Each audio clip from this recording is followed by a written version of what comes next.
You think I'm ignorant savage, and you've been so many places, I guess it must be so. But still I cannot see if the savage one is me. How can there be so much that you don't know? You don't know. Right from the start, the song challenges a long-standing colonial stereotype that indigenous people are savages, seen as less civilized simply because their ways are different from Europeans. Pocahontas turns this stereotype on its head, questioning who really lacks knowledge despite all their travels. This moment sets the stage for our deeper analysis. How Pocahontas both resists and sometimes reproduces colonial ideas about identity and power. Using postcolonial theory, we look at how dominant Western narratives erase indigenous knowledges. Decolonial theory helps us understand the efforts to reclaim indigenous worldviews and histories. And posthumanism opens up a conversation about how humans relate to more than human world, animals, plant, and land, not as objects, but as agents in their own right. This verse invites us to rethink who defines knowledge and challenges us to think differently. You think you own whatever land you land on. The earth is just a dead thing you can claim. But I know every rock and tree and creature has a life, has a spirit, has a name. Here the song critiques the colonial idea of terra nullius, the belief that land is empty and free to be claimed. Pocahontas asserts a relational indigenous ontology, where every rock, every tree and creature has a life and spirit. This reflects a flat ontology found in posthumanist and new materialist thought, which challenges the human-centered view by recognizing the agency of non-human beings. This stands a stark contrast to the colonial capitalist view that treats nature as inert property for exploitation. You think the only people who are people are the people who look and think like you. But if you walk the footsteps of a stranger, you learn things you never knew. This section calls out the racial hierarchies at the core of colonialism, where only those who look and think like colonizers are fully considered as humans. Pocahontas invites us to practice embodied empathy, to walk in another's shoes, which resonates with decolonial ideas of intercultural dialogue and posthumanist emphasis of relational ways of knowing across species and cultures. This challenges fixed boundaries between self and other, human and no-human, fostering more connected and humble understandings. Have you ever heard a wolf cry to the blue corn moon? Oh, as the green invoked why he grinned. Can you sing with all the voices of the mountain? Can you paint with all the colors of the wind?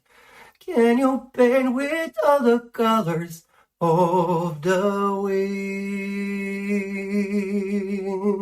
The song evokes indigenous multi-species relationality, where animals, plants, and natural forces are not just scenery, but part of a shared world with humans. This aligns with posthumanist ontology, inviting us to think beyond human exceptionalism and appreciate a vibrant, interconnected world.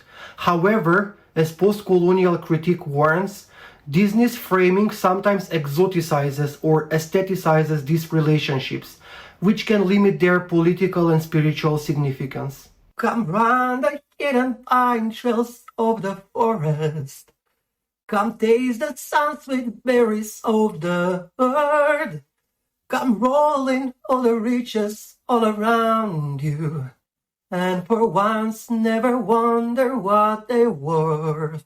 This invitation rejects capitalist and colonial logics that commodify land and nature as property.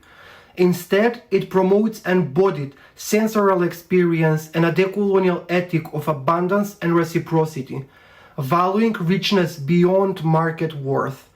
Posthumanist thought supports this by emphasizing the agency and vitality of the earth and its beings, encouraging care rather than control. The rainstorm and the river are my brothers. The heron and the otter are my friends, and we are all connected to each other in a circle, in a hoop that never ends. The circle symbolizes indigenous worldviews of cyclical time and relationality, resisting Western linear and hierarchical models. And this resonates with posthumanist and new materialist emphasis on a flat ontology, where humans and not humans coexist and co-constitute one another in network or relation. It is a powerful call for respect, balance, and interconnectedness. How high does the sycamore grow? If you cut it down, then you'll never know. And you'll never hear the wolf cry to the blue corn moon. For whether we are white or copper-skinned, we need to sing with all the voices of the mountain. We need to paint with all the colors of the wind. You can own the earth and steal. All you own is earth until you can paint with all the colors of the wind. The warning about cutting down the sycamore connects environmental deconstruction to cultural loss. The closing lines promote pluralism and multi-species justice, reminding us that despite differences in race or identity, all beings share the mountain and wind. However, postcolonial theory reminds us not to erase ongoing racial and colonial inequalities by assuming a simple harmony. Still, the vision to paint with all the colors of the wind invites a hopeful, inclusive future. Thanks for listening and reflecting with me on this beautiful song, and forgive me if I didn't sing correctly every part of it. Just to remind you, I'm not a singer but a scholar. Now let's dive into the film itself. We'll examine key scenes where these ideas about colonialism, identity, and human nature relationships play out, showing both resistance and limits within Disney's Pocahontas.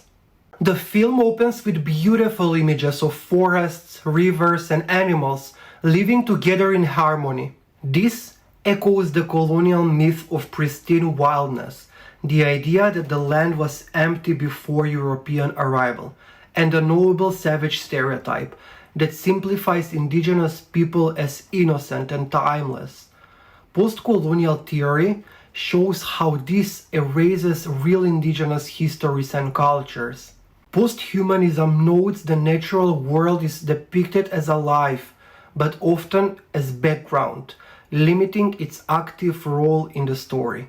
Pocahontas is visibly indigenous, but trapped in this idealized nature, which confines her identity. John Smith is shown as the heroic white explorer, and the story centers his perspective. Pocahontas is exoticized, framed as mysterious, as alluring for the white gaze. This reflects Orientalist tropes that reduce indigenous women to objects and fascination. Her role is limited. She is powerful, but also positioned as a bridge or prize for the colonizers. The film softens the violent reality of colonization here, making it seem like a peaceful encounter. Pocahontas teaches John Smith to respect nature and all life, but the film simplifies indigenous knowledge, making it easy for a wide audience to accept, but ignoring the political and historical struggles behind it. Postcolonial critique calls this cultural appropriation, borrowing indigenous ideas without their full meaning. Posthumanism highlights the invitation to multi-species connection, but notes that the film aestheticizes rather than fully respects these relationships. The film shows violence from both sides, but postcolonial theory tells us this hides the real power imbalance of colonization. The violence is not equal. Colonists imposed systematic violence and stole land. This conflict also breaks indigenous relationship with land and non-humans, a point central to decolonial and posthumanist critique. Pocahontas' position between two worlds shows the pain of mediating colonial peace. This iconic scene puts John Smith, the white settler, at the center as vulnerable hero. Pocahontas' action is shown as serving colonial survival, not indigenous freedom. Although she is tied to her land and community, her agency is limited in favor of colonial narratives of white supremacy. Pocahontas' marriage is shown as peace, but is actually about indigenous assimilation into colonial power. Postcolonial and decolonial views see this as cultural loss and erasure. The film downplays the complexities and pressures behind such relationships. Her crossing into the colonial world comes at the cost of her cultural identity. The film ends with Pocahontas choosing between indigenous life and the colonial world. This personalizes and simplifies centuries of trauma and resistance. It softens the violence of colonization and reaffirms colonial power. The film misses a chance to imagine indigenous sovereignty and multi-species kinship beyond colonial rule. Disney's Pocahontas and its song invite us to rethink our relationship with nature and each other, but they also show the limits of how indigenous knowledge and identity are represented in popular culture. By applying postcolonial, decolonial, and posthumanist ideas, we can better understand the complex connection of race, land, and life in this story. Most importantly, this reminds us to listen to indigenous voices and respect the many lives that share our world. Thanks for watching. If you found this helpful, please like, subscribe, and share your thoughts below. Remember, understanding stories means hearing many voices and questioning the stories we've been told. Until next time, keep learning and keep questioning.